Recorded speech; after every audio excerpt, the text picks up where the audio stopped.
नमस्कार, आप देख रहे हैं ईटी नाउ स्वदेश। इस शो का नाम है स्वदेश आवर, जहां पे हम मार्केट और इकोनॉमी को लेके स्पेसिफिक आइडियाज़ डिस्कस करते हैं, कुछ थीम्स डिस्कस करते हैं, जिससे आप अपने पोर्टफोलियो में बेहतर डिसीजन ले सकें, चाहे वो ट्रेडिंग पोर्टफोलियो हो, चाहे इन्वेस्टमेंट की नज़र से आप देखें। और आज हम अपने शो में डिस्कस कर रहे हैं डिफेंस स्टॉक्स। क्यों?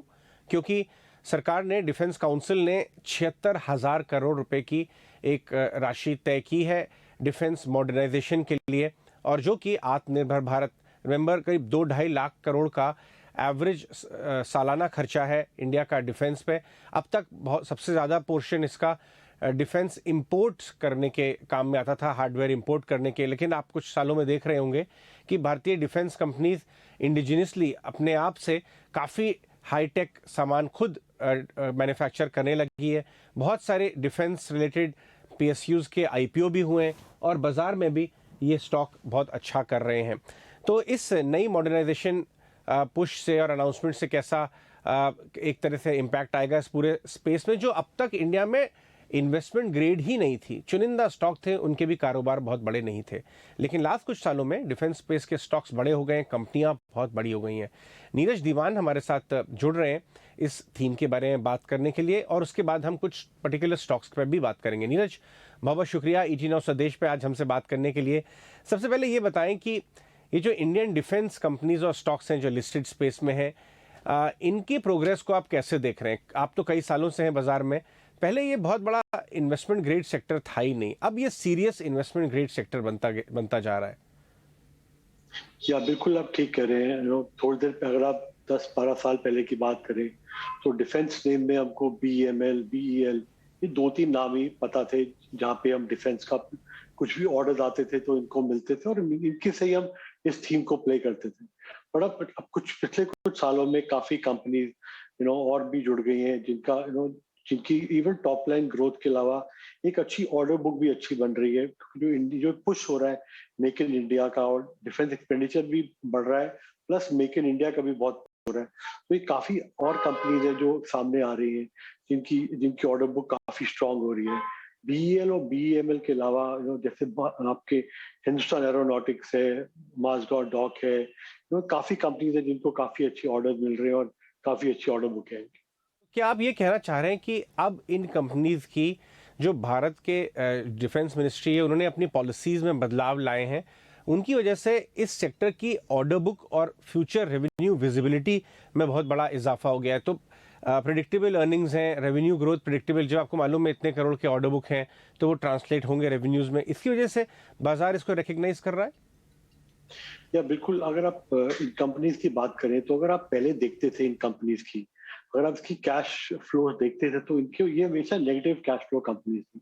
इनके ऑर्डर्स एग्जीक्यूट होने में लंबा टाइम लगता था, पेमेंट भी उस हिसाब से आती थी, तो वो कैश कभी जनरेट नहीं करती थी कंपनी।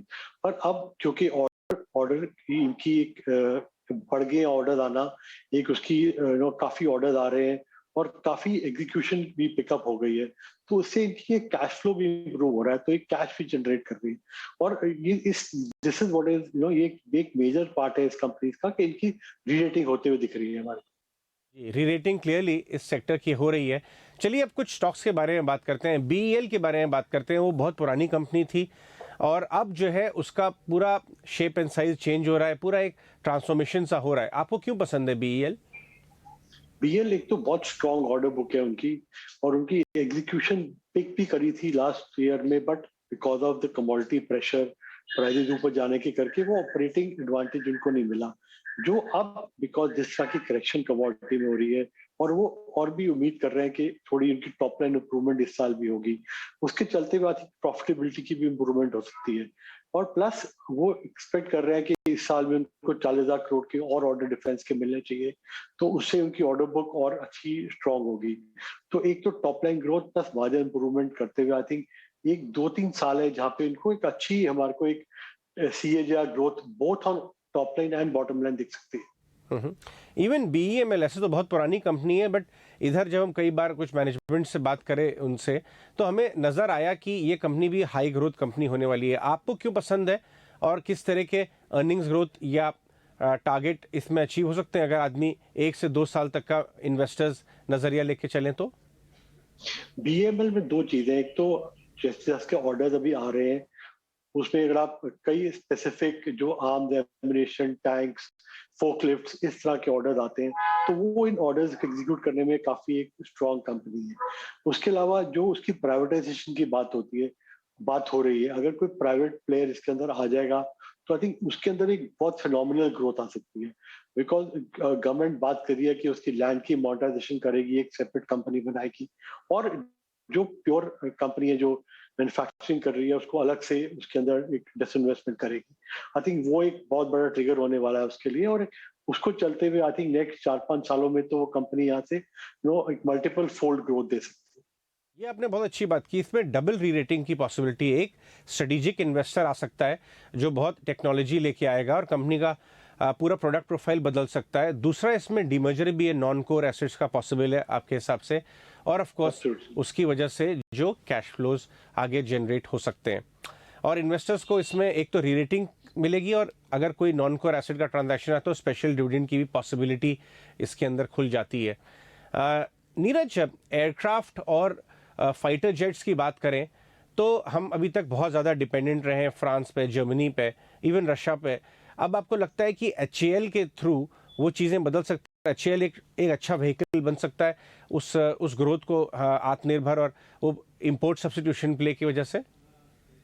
बिल्कुल, एचएएल में जिस तरह के ऑर्डर आ रहे हैं, या डोमेस्टिक इंजन हो, या जो अभी उनको इस ऑर्डर में उनको बोला है कि सुखोई 30 के इंजन भी इंडिया में बन सकते हैं, आई थिंक ये एक एचएएल के लिए बड़ा ट्रिगर हो सकता है।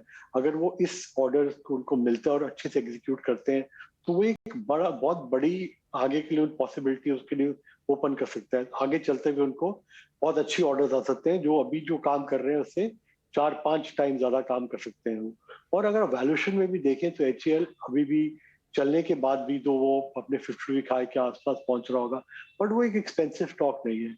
आई थिंक जहां पे उसकी कैश फ्लो इंप्रूवमेंट हुई, जो पहले नहीं होती थी, कैश फ्लो इंप्रूवमेंट हुई और इस तरह की ऑर्डर बुक उसकी इंप्रूव हो रही है, एग्जीक्यूशन पिक हो रही है, तो वो एक नए मल्टीपल पे जा सकता है। हम्म।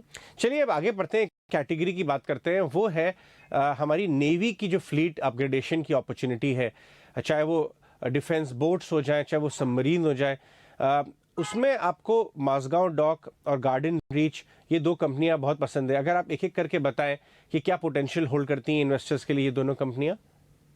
बेसिकली मार्केट डॉक को देखें तो उसको पिछले 2-3, अगर आप 2-4 क्वार्टर भी देखें तो काफी अच्छी वहां पे पिकअप हो रही है।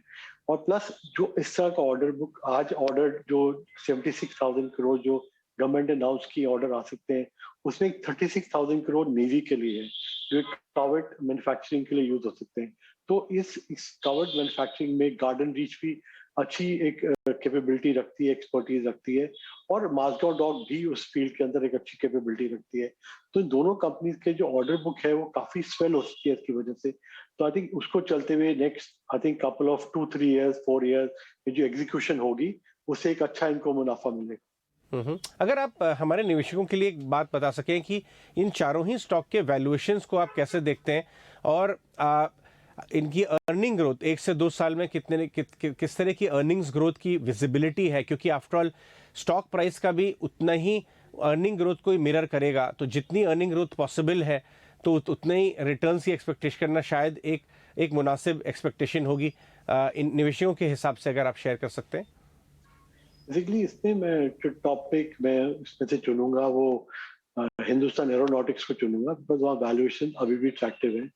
तो वहां पे मुझे लगता है कि अभी भी यहाँ से 15 से 20% ग्रोथ आ सकती है उसके टॉप लाइन में। और अगर ऑर्डर बुक और इम्प्रूव हुई तो नेक्स्ट 2 साल में और भी बेटर सीएजीआर ग्रोथ हो सकती है। तो वैल्यूएशन वाइज एचसीएल एक अट्रैक्टिव वैल्यूएशन पे है, तो यहाँ से भी हमको अच्छी एक 20-30% एनुअल रिटर्न एक 2-3 साल के लिए दे सकता है। And then Mazagaon Dock is another company, वो भी अच्छे वैल्यूएशन में चल रही है, और वहां पे एग्जीक्यूशन जब होती है तो एक बहुत अच्छा लमसम अर्निंग्स ग्रोथ आती है। तो आई थिंक वो जो है नेक्स्ट कपल ऑफ ईयर में उन्हें आनी चाहिए। तो माजगांव डॉक सेकंड पिक। अगर इसमें बीएल की बात करें तो बीएल उस हिसाब से इतनी सस्ती कंपनी नहीं है, बिकॉज वो पुरानी कंपनी है, काफी नोन कंपनी है, तो सब जानते हैं उसको, काफी इन्वेस्टर्स भी हैं उसमें।